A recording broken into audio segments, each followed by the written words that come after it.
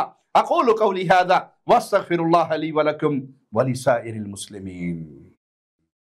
ہر لمحہ قرآن اور سنت کا ترجمان، فضیلت الشیخ توصیف الرحمان۔